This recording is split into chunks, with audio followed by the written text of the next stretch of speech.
Good evening, dear friends.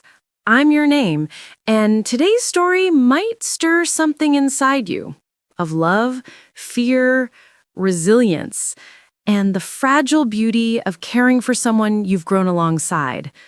I want to take you on a journey, one that started with a frightening hospital visit, led by a wife's unwavering love, and ends with hope no one expected.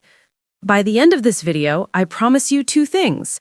You'll better understand the bond between Mark Consuelos and Kelly Ripa, and you'll see something extraordinary about human courage that might just bring tears to your eyes.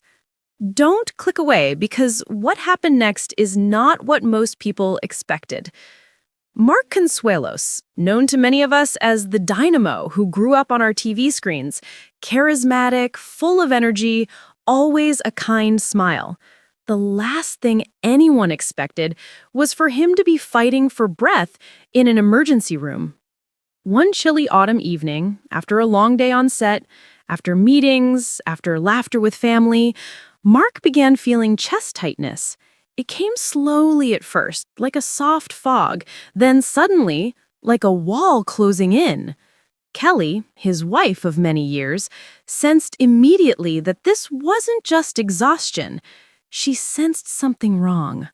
Mark called Kelly. She dropped everything, rushing through traffic, praying every light would stay green, wondering, is this it?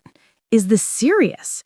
When she burst through the hospital doors, she found him pale, slightly dazed, surrounded by doctors, hooked to machines, tubes, monitors, the beeping of machines becoming the soundtrack to fear. But here, in that moment, was Kelly, holding his hand, whispering words that no one else could hear, words born of decades together, love unshaken. You're going to be okay.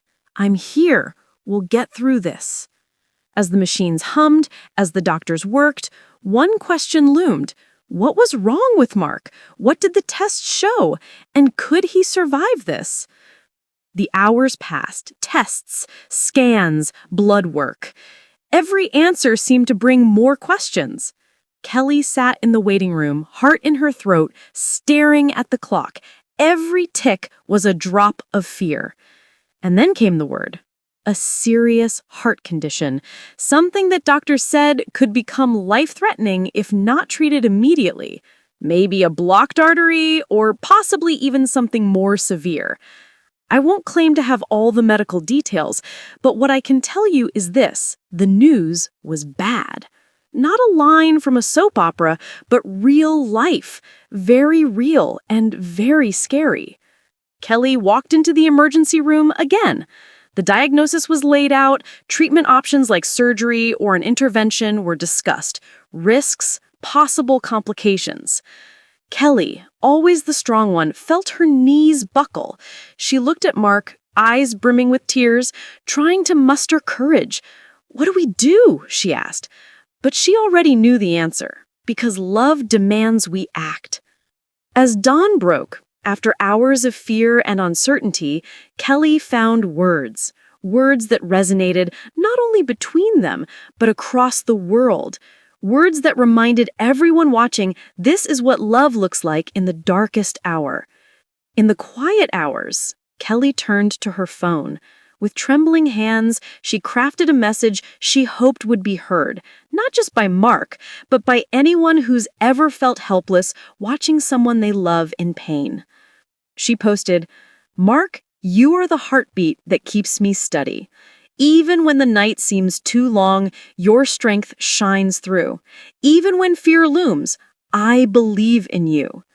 The response was instantaneous. Waves of messages from fans, friends, colleagues, prayers, love, shared memories.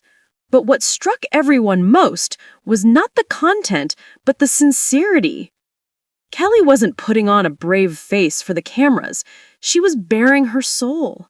She admitted her fear, her doubts, her tears, but she refused despair. She spoke of faith, of hope, and of belief. Belief that Mark could win this battle. In her voice was the strength of years together. Marriage, friendship, parenthood. But what Kelly said, what she believed, it wasn't just a speech. It set the tone. It lit a candle in a dark room, and Mark, uncertain, weakened, vulnerable, found something to hold on to. Mark lay in that hospital bed, monitors keeping time, nurses coming in and out, every beep a whisper of danger. Sometimes asleep, sometimes awake, occasionally gasping for air, wondering if his next breath would be easier. He saw Kelly at his side. He heard her voice, soft, steady. He felt the warmth of her hand. He thought of his children, of their laughter, of past summers, of moments where he felt larger than life. And though he was weak, though fear threatened to corrode his courage, something inside him held firm. There were moments when doctors said he might not make it through the night, but there were also moments, small glimmers, when he smiled at Kelly, when he asked for her favorite song, when he squeezed her hand. Those moments, brief, fragile, were the turning points, because sometimes life hinges on a hand held firmly. And then, as the world seemed to stretch past midnight, something shifted. The storm seemed to break, because hope, real hope, is often more powerful than our darkest fears. Doctors determined that immediate intervention was needed, perhaps surgery or a procedure to open the blockage, to restore blood flow, to give Mark's heart a chance. Kelly, though shaking inside, looked at him and nodded. "Go for it," she said. Those were simple words, but they held everything. Mark was prepped. The machines started. Anesthesia. Scalpels. The bright, sterile room seemed like a tunnel towards sunrise. Time stretched. Minutes felt like hours. Outside, Kelly waited, pacing, praying, watching the clock on the wall. And then, the moment of truth. The procedure finished. The surgeons nodding, the monitors stabilizing, the breathing more regular, the color returning. A handshake? A smile, weak but real. Recovery didn't happen overnight, of course. Pain, weakness, fear, still there. But the tide had turned. Kelly's message, those prayers, the love, they weren't futile. They were lifelines. In the following days, Mark began to heal. Each sunrise brought something new, more strength in his voice, a clearer tone in his laugh, a fewer number of beeps from the machines. Kelly and the children visited, stories were shared, laughter returning, tears of relief mixed with gratitude. Mark looked at Kelly and said, "Thank you." Not grandly, just quietly.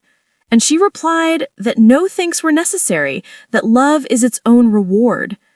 And in those moments, viewers in many lives across America saw something they recognized, the power of human resilience, how love holds, how fear can be faced, and how even when the body is faltering, the spirit can rally. The overarching lessons, what we can all learn. But this story isn't just about celebrities. It's about every one of us, because when life knocks us to our knees, we all have something to hold on to, something to stand for. Lesson 1. Let fear speak, but don't let it own you. Kelly allowed herself to be scared, but she didn't let fear define her. That voice inside her heart, that voice of love, was louder. Lesson 2. Love shows up, not perfectly, not always knowing what to say, but showing up anyway. A touch, a whisper, a promise, those are mighty forces. Lesson 3. Hope can be an action. Prayers, medical intervention, kind words, belief, they're not passive. They build bridges out of despair. And finally, lesson 4. In our most vulnerable moments, authenticity matters. Kelly's message wasn't polished. It was raw. It was real. And that's what made everyone listen, because we all know what vulnerability is. But there was one more surprise no one saw coming. But friends, just when you think the story is over, there's a chapter no one expected. Something happened that changed the narrative yet again. hang tight because the final twist might be the part you never saw coming. As Mark recovered, a video message was shared. Not polished, not scripted, but him. Weaker voice, but stronger heart. He thanked fans, he thanked Kelly, he thanked doctors, the nurses, the strangers who prayed. And in that moment, something profound happened. He said, "This experience reminded me why we live, not for the applause, not for the bright lights, but for the hands that hold you when you're afraid, for the voices that tell you you're not alone." But beyond that, something unexpected.